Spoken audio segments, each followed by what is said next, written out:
Olá pessoal, tudo bem? Eu vim aqui para gravar 2 vídeos em resposta a perguntas que vocês deixaram lá no fórum de dúvidas. Eu gostei tanto das perguntas que, em vez de escrever a mensagem, eu preferi gravar um videozinho. Eu acho que é mais interativo e gosto dessa troca com vocês, né? A primeira dúvida é da aluna Lívia Freitas de Souza. Livinha foi minha aluna já no semestre passado. Ela postou essa dúvida na segunda-feira e se refere a uma das questões daqueles exercícios resolvidos que nós temos lá como último item, como um dos últimos itens dos capítulos. No capítulo Tendência Elitista da Educação Imperial, o último exercício é sobre os relatórios do Lino Coutinho. Vamos então entender um pouco dessa temática. Eu não abordei nos webinars, porque não são cruciais para a gente entender a educação no Brasil Império, mas aproveitando a pergunta da Lívia, deixa eu explicar para vocês. Lino Coutinho foi ministro-geral durante o governo Dom Pedro I, e depois viria a ser secretário de Estado dos Negócios do Império. No período ali da regência, depois de Dom Pedro I abdicar do trono, ele assume como secretário de Estado dos Negócios do Império. Ele era médico pessoal de Dom Pedro I, então percebam, embora político fosse, era poeta, era político, mas era alguém que entendia bem de medicina, e não de outras questões, não de educação, por exemplo. Embora seja altamente atual a questão de políticos, de médicos que entram para a política, Isso parece 2020, mas a gente está falando de 1831 a 1834. Nesse período do Império, o Lino Coutinho emite uma série de relatórios em que ele avalia a educação no Brasil após aquela lei de 1827 que prevê a criação das escolas de primeiras letras, Eu abordei isso no webinar de ontem. Qual é a grande questão dos controversos relatórios do Lino Coutinho? Ele vai, neste documento, muito controverso, muito polêmico, culpar o fracasso da educação, colocar esta culpa nas municipalidades, no poder local. Quando eu falo municipalidades, não havia propriamente município no sentido que a gente entende hoje. Muito cuidado quando a gente está falando de questões históricas e a gente tenta levar conceitos que a gente tem hoje lá para o passado. O município só se torna propriamente um ente da federação com a Constituição atual, que é a Constituição de 1988. Mas, guardadas as devidas proporções, lá em 1831 a 1834, o poder local, a gente está falando das vilas, a gente está falando das províncias, que hoje a gente chama de estado, Então o Lino Coutinho vai dizer que não houve interesse do poder local em fomentar a educação. Então a culpa não é do governo central, lógico, está tirando o dele da reta, Está tirando dos ombros dele a responsabilidade. Que mais? Coloca este fracasso, e essa é a parte que mais revolta quem é da área da educação hoje, Culpa os professores por desleixo e culpa os alunos por vadiagem. Os alunos não queriam nada com a hora do Brasil, os professores eram desleixados e por isso a educação não fora adiante. No entanto, ele admite nos relatórios que faltou investimento maior do poder público, embora, de novo, para tirar o dele da reta, tenha afirmado que o governo central teve esforços, teve gastos para a implantação das primeiras escolas.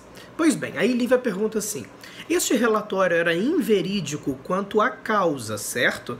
Ou seja, ela está perguntando, o Lino Coutinho, ela foi elegante, ela não quis dizer que ele era mentiroso, Ela disse: Douglas, quanto ao motivo do fracasso da educação, não era exatamente este, correto? Lívia, vamos devolver a questão para o momento, vamos devolver a temática para o Brasil Império, para o contexto de 1830, para o contexto em que não havia ainda percepção da importância que nós temos hoje da educação, e um contexto em que educação começava ainda a ser vista como algo importante. Lembrando, viemos do final do século XVIII com aquela percepção de que educação era algo de luxo, de que educação era algo para as elites.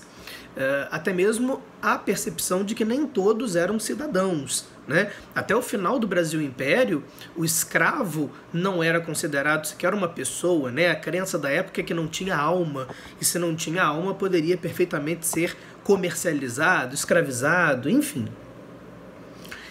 Na visão do Lino Coutinho, Lívia, o governo central, obviamente, né, lembra que era ministro-geral, o governo central fez o papel dele. O que a gente está dizendo com fez o papel dele?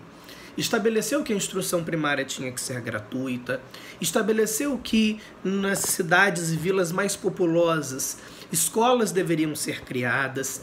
Então, na visão do Lino Coutinho, o governo fez a parte dele. O governo fez aquilo que competia à alçada da União, né, do governo central.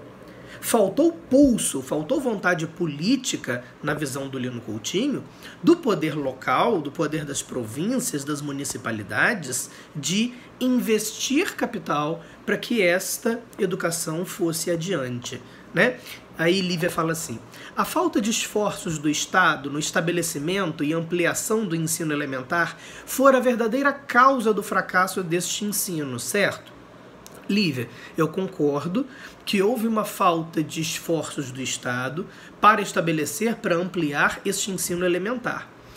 No entanto, nós ainda estamos falando de um período, lembra, o Estado brasileiro como tal, né, enquanto um aparato, enquanto uma máquina pública, fora criado em 1822. E o Lino Coutinho está fazendo ali as críticas uma década apenas depois da gente se tornar independente. Então nós ainda estamos formando o Estado brasileiro, ainda há essa dúvida de o que compete a quem, né? O que é de competência lá do governo central, o que é de competência aqui das províncias. Existe meio que essa quebra de braço, né?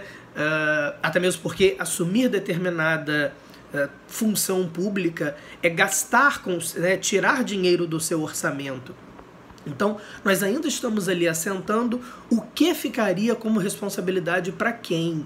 Então, eu não sei se eu afirmaria, como você diz no final lá da sua pergunta, achei muita cara de pau desse homem, né?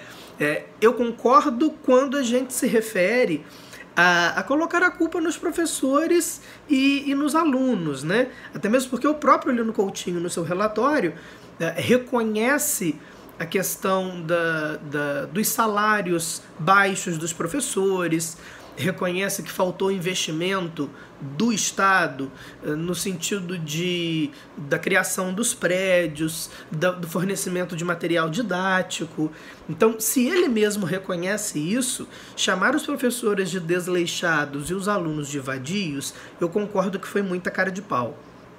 Agora, com relação à visão quanto às outras coisas que o Lino Coutinho tem, eu acho que é um pouco em cima do que eu te falei. A gente tem que devolver a questão para o momento em que ela ocorreu, né? Eu tenho muita preocupação quando o aluno tenta interpretar um momento histórico usando as lentes do hoje, né? Usando as lentes do século XXI. É preciso ter cuidado com isso. Tá bom? Espero ter respondido a sua pergunta. Como eu disse, os relatórios do Lino Coutinho são 1831, 32, 33 e 34. Logo depois desse período nós passaríamos a ter as regências unas e o Lino viria a falecer em 1836, então um pouquinho depois, né, de que ele sai da cena política e venha a falecer pouco tempo depois. Tá certo?